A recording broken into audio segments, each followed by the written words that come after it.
Welcome in, everyone. I'm here to talk about some of the dumbest gaming news that I've heard all year. Seriously, I like that we saved the dumbest gaming news for the end of the year. And it is in regards to one of the games that I have loved best from this year as well, Balatro. But buckle up, everybody, because this news is freaking goofy. I'm gonna be real with you. Hello everyone, it's me, Amanda, or you might know me as VampX13.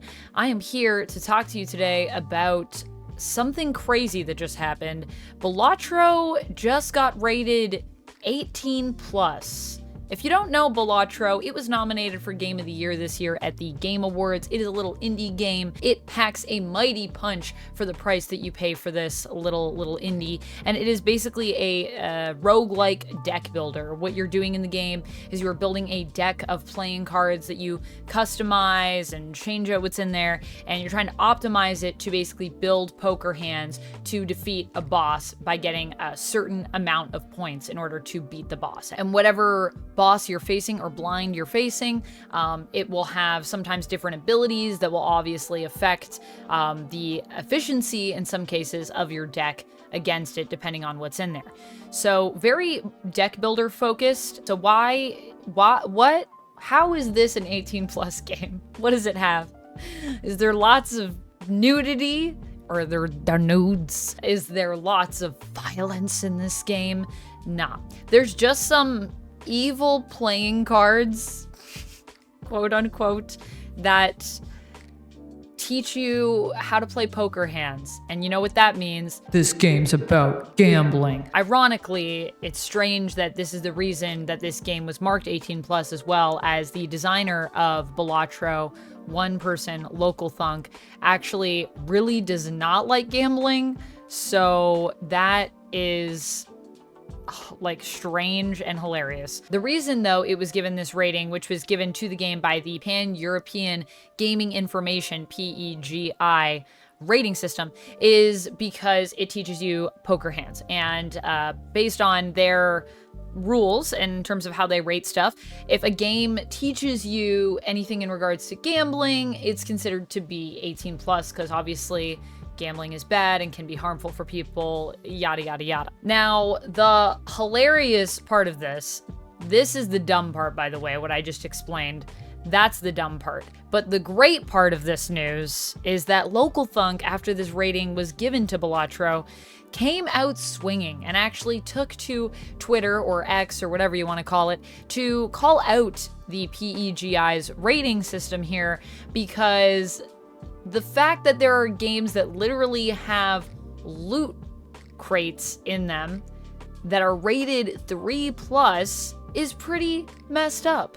And LocalThunk joked that maybe if he added more things like, you know, micro transactions, like loot crates, like, you know, actual gambling, that this game would be given a 3 plus rating, like games like EA Sports FC have, which is, I think, messed up and is actually really problematic. And here's why I think that. So personally, myself, I am a lover of poker. I love playing poker. I'm big into that. I love card games. I love bluffing in card games. Now, as someone who has played Balatro and who also really loves poker, Balatro is nothing like poker, like at all. Like, the games are totally different games. The only elements of Balatro that are, I guess, poker-like, that, you know, take anything from poker, is the fact that it's using our hand system that we have in poker to rank how good the hands are.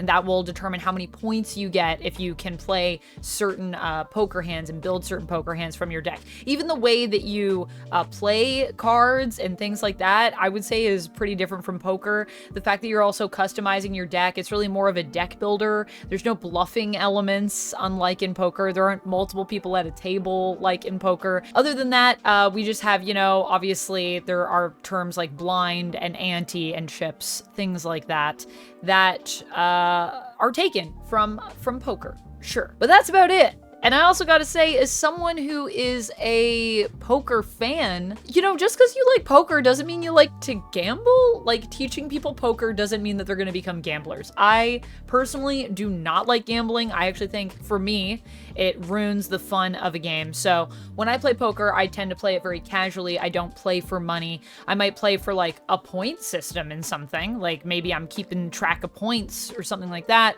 But I don't like playing for money. In fact, the only times that I've ever played for money in a poker game is when other people have anteed for me and basically put into the pot for me so that I could just play with friends. And the reason I also don't like it is because it makes me more competitive when I play. It changes my demeanor.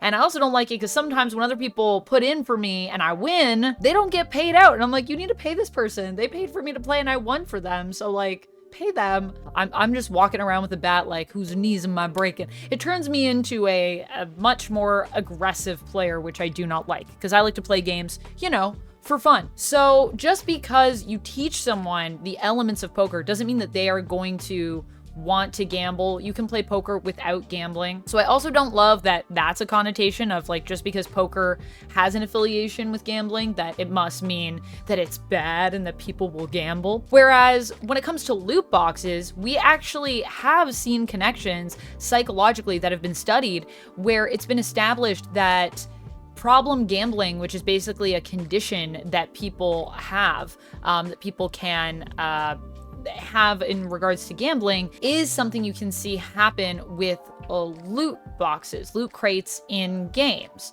And when I say that is that, you know, when somebody has problem gambling, if they're playing a game that has loot crates in it, they are going to be more inclined to just spend tons and tons of money trying to get whatever's in the loot crates that, you know, has low probability. They're going to be encouraged to spend more than they would normally, because it is a loot crate. Similar to if they went to a casino, they would probably spend a lot more on slots because of their problem gambling. So this whole idea of loot crates is literally connected to gambling conditions that are a problem for people. You could get addicted to it. And yet that is fine, and that is for children, and that is okay. And something like just learning poker hands is considered mature and should only be for adults. I don't know.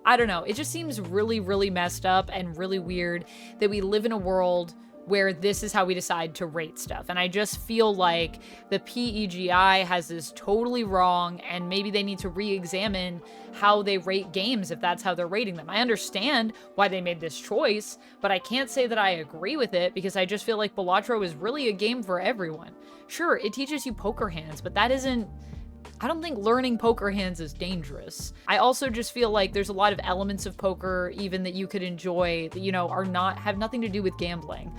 Bluffing is a huge element of that game that I love. And like I said, there's not even any bluffing in Balatro. This is not poker. If you think Balatro is poker, no, it's not. If you think Balatro will make people want to play poker, I don't think it will, actually. So it's a strange thing. And honestly, it feels like a very big case of the PEGI, you know, telling us that they've never played Balatro without actually telling us they've never played Balatro, saying that, you know, it is akin to gambling. It just feels messed up and wrong. This is definitely more of a deck builder game.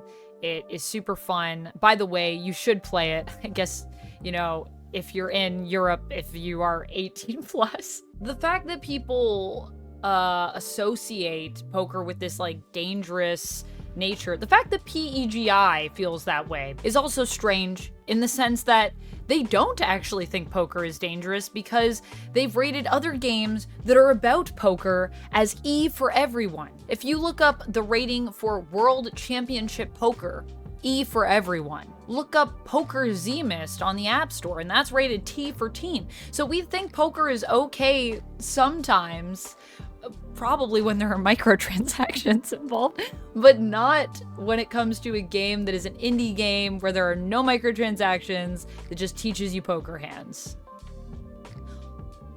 What? I don't know why we also want to limit accessibility for youth to play games like Balatro that are actually really fun, that allow you to think in creative ways and strategize and just like limit that, and instead encourage them to play games that are loaded with microtransactions and, you know, things like loot crates, which will get them addicted and just get them, you know, asking for more money to sink into said game.